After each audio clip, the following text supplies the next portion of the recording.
அம்மா 6000 ரூபா கொடுக்காவோன்னு டோக்கன் வாங்குறதுக்கு ஊர்பட்ட சனமெல்லாம் வந்து நிற்கு. இவளுக்கெல்லாம் எப்போ போய் நான் என்னைக்கு டோக்கனை வாங்கி வீட்டுக்கு போவேன்? இந்த நெட்டச்சியே அனுப்பி விட்டுருக்கலாமோ? என்ன செல்லம்மாக்கா நல்லா இருக்கீங்களா? என்னக்கா டோக்கன் வாங்க வந்தியலோ? வயசான ஆட்களை பூரா டோக்கன் வாங்க அனுப்பி விட்டுறதாவோ.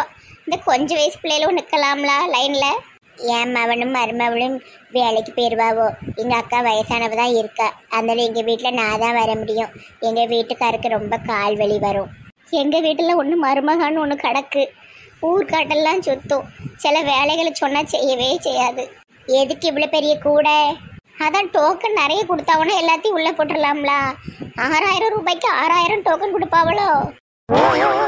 அட கூறு கெட்ட குக்கர் அக்கா, ஒரு டோக்கன் தான், கூடையே தேவையில்லை, கையிலே கொண்டு போயிடலாம். சும்மா சொன்னேன். கடையில் சாமான் வாங்கிட்டு அப்படியே டோக்கன் வாங்கிட்டு போவேன். இப்போ நின்றுனா எப்படியும் சாயங்காலம் தான் நம்ம வாங்கிட்டு போக முடியும். செம்மா வீட்டில் சாப்பாடெல்லாம் செய்யணுமே. என் வீட்டுக்கார்ட்ட அந்த பிள்ளையை கொடுத்துட்டு வந்திருக்கேன், குழந்தைய. அவர் ரொம்ப நேரம் பார்க்க மாட்டாரு. வாங்க வரிசையில் நிற்போம். ஆம்பளைங்க வரிசையில் ஆட்கள் கம்மியாக தான் இருக்குது. பேசாமல் எங்கள் வீட்டையாவை அனுப்பி விட்டுருக்கலாம். நம்ம எங்கள் பொம்பளை ஆட்கள் பாருங்கள் என்ன நெரிச்சு தள்ளுவோம். ஆமாம் சொல்லமாக்கா, பேசாமல் ஆம்பளையால் வேஷம் போட்டு தான் நுழையணும். என்ன சுந்தரி, எங்க கிளம்பியாச்சு? எங்க போவ? ஏதாவது வேலை கிடைக்கான்னு பார்த்துட்டு இருக்கேன். சுந்தரி ரொம்ப பாவம் பற்றியலாம்.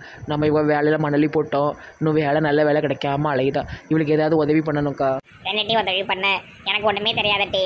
எப்படி ஏஞ்சலு, உங்கள் சூப்பர் மார்க்கெட்டில் ஏதாவது கணக்கில் எதிர வேலை இருந்தால் கூட. ஐயோ நெட்டவழி, கண்ணம்மா அந்த வேலை தான் பார்த்துட்ருக்கா. நானும் ஆரஞ்சு மண்டையனும் சேல்ஸ்மேன் வேலையெல்லாம் பார்த்துட்ருக்கோம். புதுசாக ஆளே இல்லையே, ரொம்ப ஒன்றும் லாபமே இல்லை, அதனால ஆள் போடாமல் தான் வச்சுருக்கு. இவ என்ன இப்படி சொல்லிட்டு இருக்கா?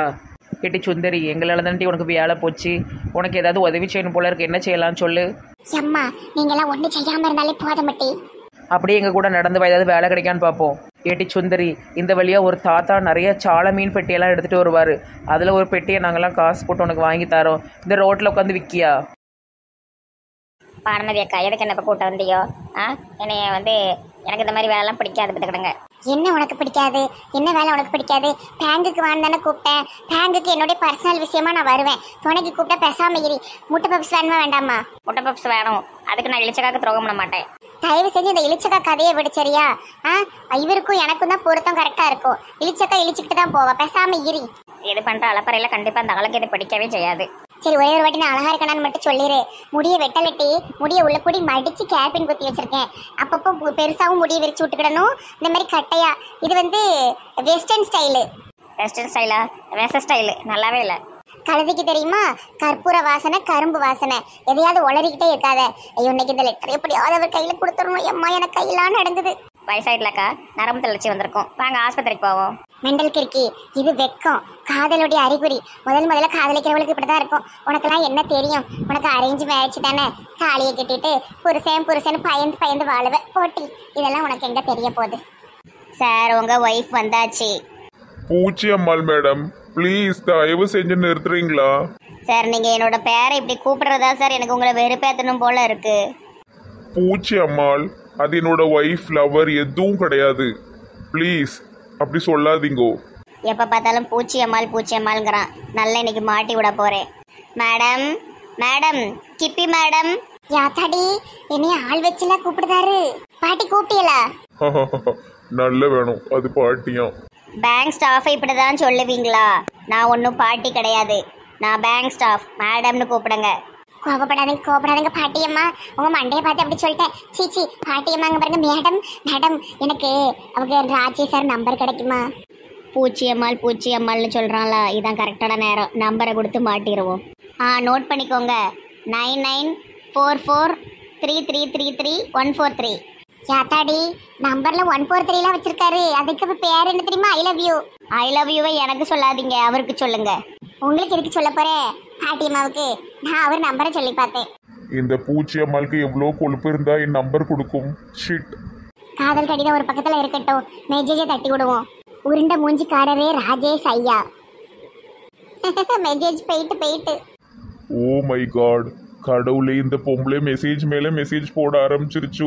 இனி நம்ம தூங்கவே முடியாது. நம்ம தான் சேஞ்ச் பண்ணணும். பாக்காரு, ஆனா இது மெசேஜ் கொடுக்க மாட்டேக்கார. ராஜேஷ் ஐயா, முட்டராசா, என்னம்மா நிம்மளுக்கு என்ன வேணும்? என்ன பெயர் சொல்லி கூப்பிடுறீங்கோ? மெஜேஜ் போட்டிருக்கேன் பாருங்கோ. ஒர்க்கிங் ஹவர்ஸ்லயே தொந்தரவு கொடுக்காதீங்கோ, வெளியே போங்கோ. வேலையில நல்ல சின்சியரு.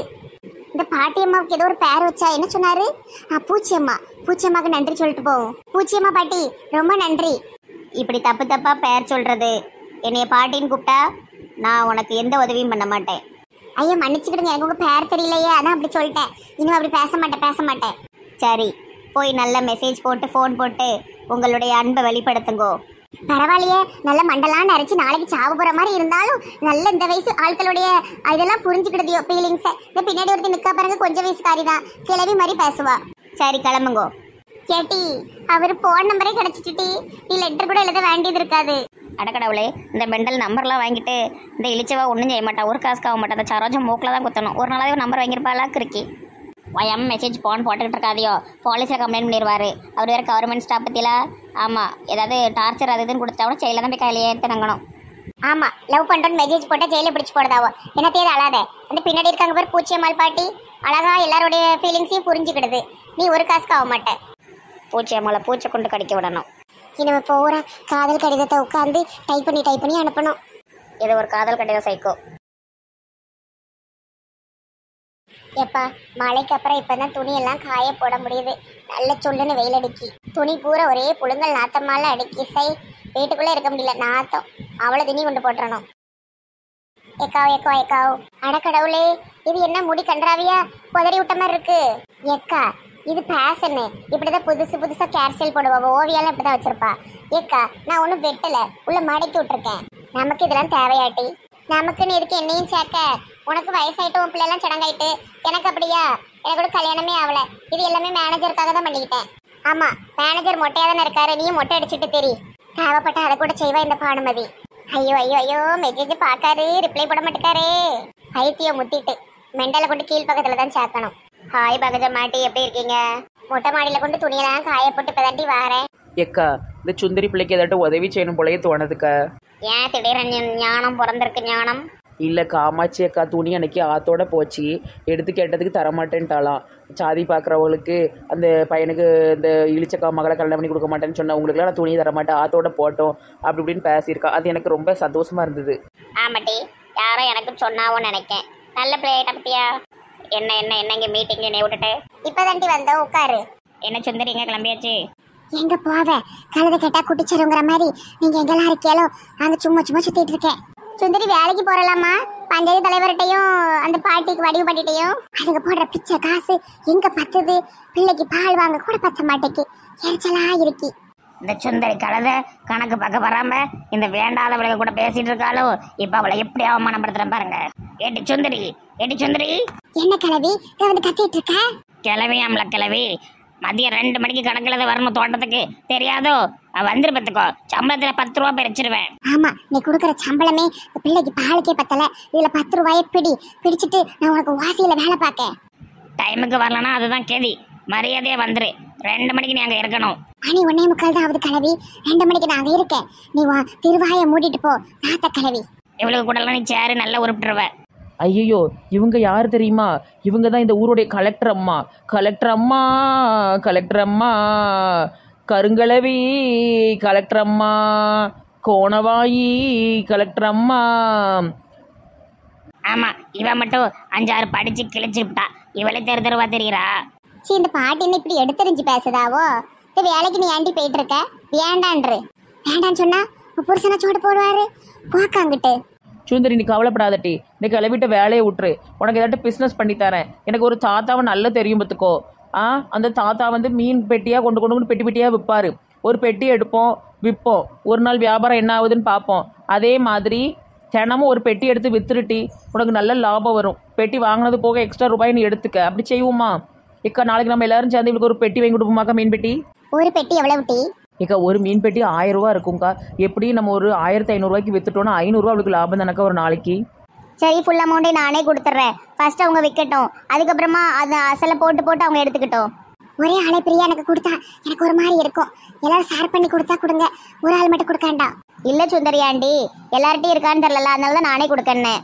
இல்ல இல்ல 1000 ரூபா தானே, ஆளுக்கு ஒரு 200 200 ரூபா போட்டு ஒரு பெட்டியை வாங்கி அவளுக்கு கொடுப்போம். அவ விற்கட்டும். அதுல கிடைக்கிற 500 ரூபால கூட 100 பெட்டியை வாங்கி அப்படியே ஒவ்வொரு நாளும் வர்றதை பூரா வித்து வித்து வித்து ஓரளவு கொண்டு வந்துடலாம். கடை மாதிரி கொண்டு வந்துடலாம். முதல்ல ரோட்டோரம் வைக்கணும், அதுக்கப்புறமா அப்படியே கொஞ்சம் கொஞ்சமா டெவலப் ஆயிரும். இப்போ நம்ம லட்சுமி கூட ரோட்டோரம் தள்ளுவண்டியில வடை போட்டுட்டு இருந்தா, இப்போ கடை பார்த்துக்கிட்டு இருக்கா தெரியுமா? சரிட்டி, ஏதோ உங்களால முடிஞ்ச உதவியை பண்ணுங்கட்டி. என் வேலையை நீங்க தானே கெடுத்து விட்டியோ, அதுக்கு பரிகாரமா நினைச்சுக்கிடுங்க. ஆனா கீழே விழுந்தாலும் மீசையில மண் ஓட்டலங்கிற மாதிரி என்னதான் அடி விழுந்தாலும் நம்ம சுந்தையுடைய கெத்து திமிரும் குறையவே குறையாது. யா அது ரத்தத்திலேயே ஊறினது. பார்த்துமா, ரொம்ப ஊறல் எடுத்து சோரி எடுத்துறாம. சரி, நாளைக்கு அப்போ அந்த மீன் கடையை ஆரம்பிச்சு விட்ருவோம்.